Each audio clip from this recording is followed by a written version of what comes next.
कथा विश्व के परिवार सदस्यों, आज हम लेके आए हैं रोमांचकारी शौर्य कहानी जिसका शीर्षक है भारतीय सेना और उनके रेगिस्तान पथ प्रदर्शक शूरवीर रणछोड़ दास राबरी।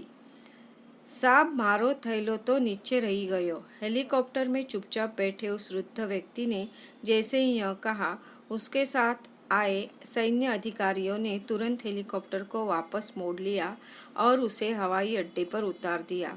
दुबले पतले लेकिन फिर भी मांसल शरीर, पीली और बहुत घनी मूछें और सबसे महत्वपूर्ण चट्टान की तरह मजबूत पैर, वह दादाजी केवल 107 वर्ष के थे।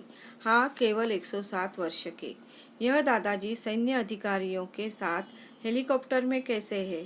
दादाजी को महान commander field marshal Sam Manekshaw द्वारा एक विशेष और तत्काल सम्मन भेजा गया था। तमिलनाडु के वेलिंगटन अस्पताल में भर्ती मानेकशॉ साहब को वहाँ के डॉक्टर लोगों ने लगातार पागी पागी जैसा कुछ कहते सुना। कभी होश में तो कभी अर्धचेतना की हालत में। पागी कौन है? जब पूछा गया, साहब ने पुगी की कहानी बहुत विस्तार से बताई और उन्होंने उस पुगी से मिलने की इच्छा भी जताई।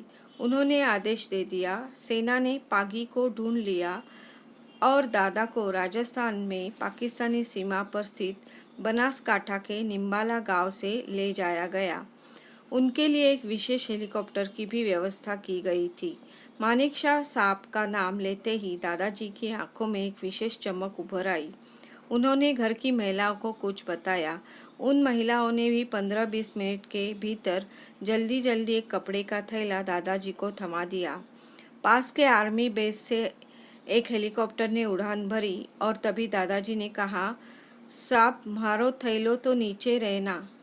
हेलीकॉप्टर उतर गया, थैला मिल गया, बैग मिल गया।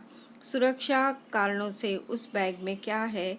मैंने बैग की जांच की, उसमें केवल 2 प्याज, 2 बाजरे की रोटियां और आटा था। साहब, सैम साहब को ये बहुत पसंद है, दादाजी ने कहा। कभी कभी साहब सीमा पर अपना भोजन चखते थे। हेलीकॉप्टर ने फिर उड़ान भरी। अस्पताल के बिस्तर पर लेटे जनरल मानेकशॉ साहब इस पागी को देखते ही उठ बैठे। आओ पागी रणछोड़ दास, साहब ने गहरी आवाज में कहा। पागी ने सीधे खड़े होकर कांपते हाथों से उन्हें सलाम किया। साहब ने उन्हें पास बैठाया। उन्होंने उसके हाथ से थैला ले लिया। उस दिन एक सैनिक और एक जनरल एक साथ खाना खाने बैठे। कृष्ण सुदामा के मिलन और पोहे की कहानी फिर से घटित हो रही थी। सुदामा की शिदोरी में पोहा था, इस सुदामा की शिदोरी में प्याज, रोटी और आटा था। पग का अर्थ पैर होता है, लेकिन पगी वह है जो पदचिन्हों को पता लगाता है या रेगिस्तान में रास्ता दिखाता है। यहाँ क्षितिज तक रेत की रेत, बीच में अंधेरा। नए लोगों को भ्रम होगा कि किस दिशा में जाए, लेकिन राजस्थानी लोग जो यहीं जन्मे, यहीं पले बढ़े, यहीं मवेशी और ऊंट चराते हैं और अंततः इसी राजस्थान की रेत में घुल मिल गए, वे रेत के हर कण को पहचान सकते हैं, यहाँ के अंधेरे में भी। हमारे नायक का जन्म इसी रेत पर 1908 में एक पशुपालक परिवार में हुआ। नाम रखा गया रणछोड़ दास। भगवान कृष्ण को यह नाम जरासंध से युद्ध करने के दौरान मिला था।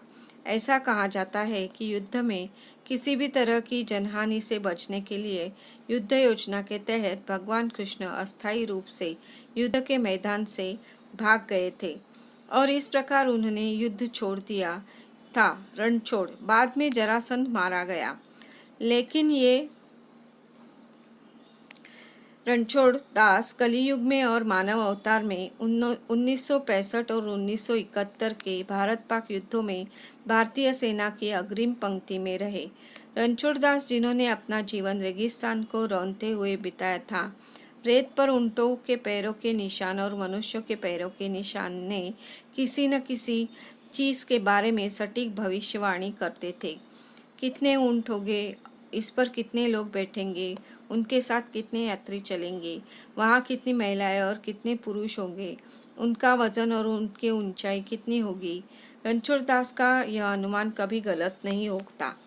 दिन हो या रात, 1965 में वास्तविक युद्ध शुरू होने से पहले पाकिस्तानियों ने कई बार कच्छ के रण सहित भारतीय क्षेत्र में घुसपैठ की। युद्ध की शुरुआत में उन्होंने कच्छ क्षेत्र में बिनकोट थाने पर कब्जा किया। इस युद्ध में लगभग 100 भारतीय सैनिक मारे गए। भारतीय सैनिकों की एक बड़ी टुकड़ी को उस क्षेत्र में भेजा गया। दूरियां बहुत अधिक थी और रास्ते अपरिचित थे। वहां से हमारी सेना को निकटवर्ती क्षेत्र चारकोट तक शीघ्र पहुंचना था।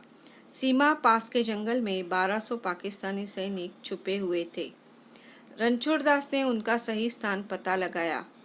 हमने अपनी सेना को एक कठिन मार्ग से बहुत ही सटीकता से और बहुत तेजी से निर्धारित समय से 12 घंटे पहले दुश्मन के पास पहुंचा दिया। पाकिस्तानियों ने ये कभी नहीं सोचा था कि भारतीय सेना उन्हें इतनी जल्द ढूंढ लेगी। भारतीय सैनिकों ने पाकिस्तानियों को कुचल दिया। इस विजय में एक साधारण पगी और किसान रणछोड़ दास का बहुत बड़ा योगदान था। बीएसएफ ने निश्चित रूप से बनासकाठा में एक सैन्य चौकी की नाम रणछोड़ दास के नाम पर रखकर उनकी सेवा का सम्मान किया। फील्ड मार्शल मानेकशॉ ने रणछोड़ दास की अद्वितीय योग्यता को पहचानते हुए सेना में उनके लिए एक विशेष पद पागी यानी मार्गदर्शक कुली पथ प्रदर्शक सृजित किया। यह दूरदर्शी निर्णय 1971 के युद्ध में भी बहुत लाभकारी सिद्ध हुआ। मार्गदर्शन करने वाले रणछोड़ दास ने पाली नगर की चौकी पर कब्जा करने के सफल अभियान में भी प्रमुख भूमिका निभाई। इस काम को करते उन्होंने अपनी जान की परवाह नहीं की। बदले में मानेकशॉ साहब ने उन्हें अपनी जेब से 300 रुपये का नगद पुरस्कार दिया था और दोपहर के भोजन के लिए आमंत्रित भी किया था। भारतीय सेना ने रणछोड़ दास को संग्राम पदक, पुलिस पदक और समर सर्विस स्टार जैसे पुरस्कारों से भी सम्मानित किया। वीरता की सराहना केवल फील्ड पर मार्शल सैम मानेकशॉ जैसे बहादुर सेनानियों और भारतीय सेना द्वारा ही की जानी चाहिए। आश्चर्य की बात होगी अगर मानेकशॉ साहब को हमारे प्रति इस प्रतिभाशाली देशभक्त और बहादुर सैनिक की याद न आए। उनके अंतिम दिनों में यह स्मृति और भी प्रगाढ़ हो गई और वे बड़े आदर से पागी रणछोड़ दास राबड़ी को बुलावा भेजा।